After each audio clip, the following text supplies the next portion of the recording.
children grow up. You know, children have the most remarkable ability to turn ordinary, completely mundane objects into the impossible. And my brother and I were no exception. With sticks in our hands, we would mentally transform them into swords.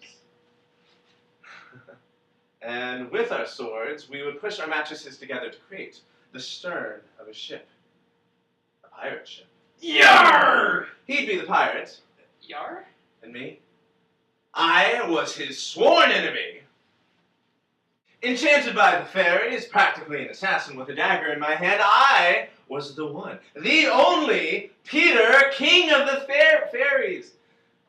Flying boy, the flying king. Yeah, you know, we never came up with a good name for me. Regardless, he and I would duke it out. Bloody nose after bloody nose, and adventure after adventure. Oh, we would get into such fights.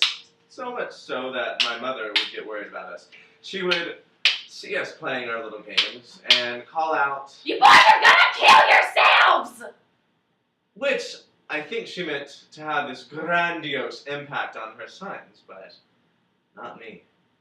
Oh no, I would get right up in James's face and say, "To die would be an awfully big adventure." And adventures we had.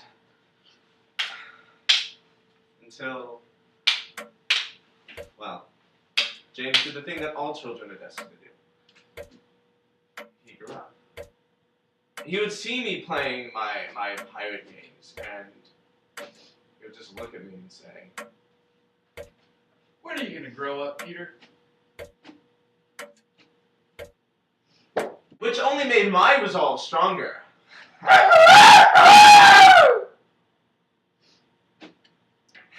But it's okay, because as soon as James left, I found Wendy. Entering a 6th grade classroom, pungent with the smell of chalk and Axe body spray, is where I first saw her. She was just sitting there, writing in her journal, and I wanted to talk to her, to approach her, but every time I took a step forward, it felt like I was wading through water, and every time I tried to speak, no words would come out of my mouth. I was smitten. And I wasn't the only one, because you see, simultaneously in the 6th grade classroom, every single boy discovered that they loved Wendy, and all at the same time rushed towards her, except me, who tripped, and fell into her lap, and got her first. She was beautiful. Thanks. You're welcome. She had the mind of these tiny little boxes, one within the other. I mean, the stories that she could create were endless.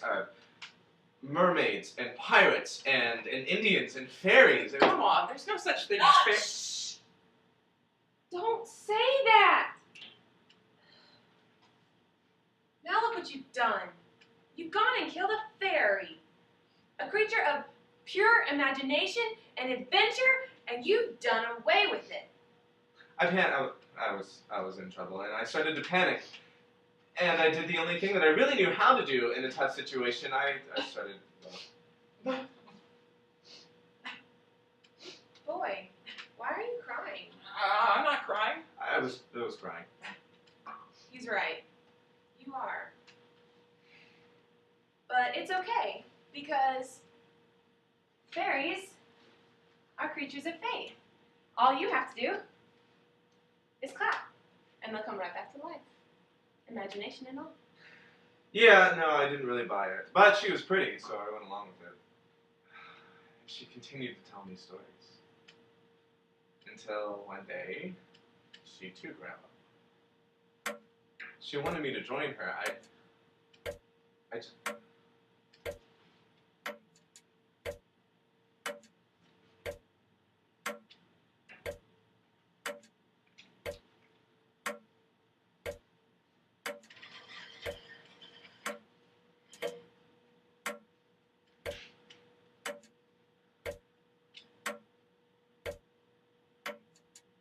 18, and we're afraid to grow up. Who says we have to? I do! I feel like we do. I mean, we can't just continue going on forever, imagining these adventures. Yes, we can. Yes, we can.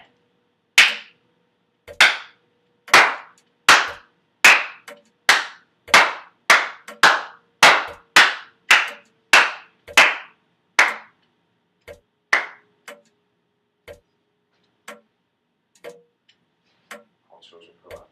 Except the one. All